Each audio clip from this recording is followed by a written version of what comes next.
The environmental movement has become very popular, and I think the final frontier of that movement is green burial.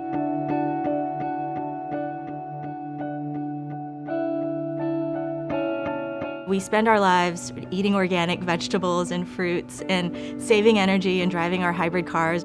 And at the end of our lives, if you choose a traditional burial or a traditional funeral, you're actually reversing all of those good deeds that you've done over your lifetime. So when a person dies, the infinity burial suit is just placed on the body like any kind of clothing.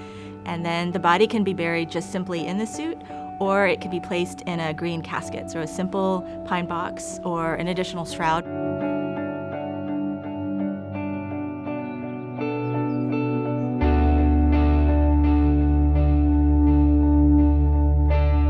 The biological material in the suit, including the mushrooms and the bacteria and other elements, will help to clean toxins in the soil and to help plants grow better.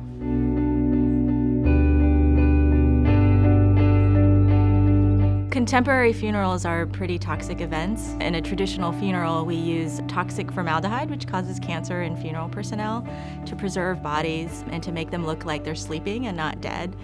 And then on top of that, caskets use a lot of toxic varnishes, and all of that gets buried. When I began the project, I really saw that there was this kind of spectrum of death denial and death acceptance. And I learned about how mushrooms clean toxins in soil and how they're the master decomposers of the planet and that they're the interface organisms between life and death.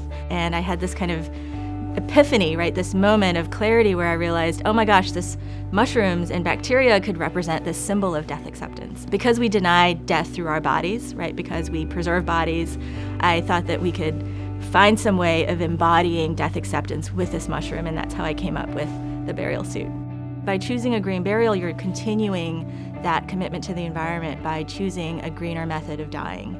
So not using toxic chemicals, of not using any further resources after you die, of returning to the earth and just fully acknowledging that we're all a part of the earth, just like any other plant or animal on the planet.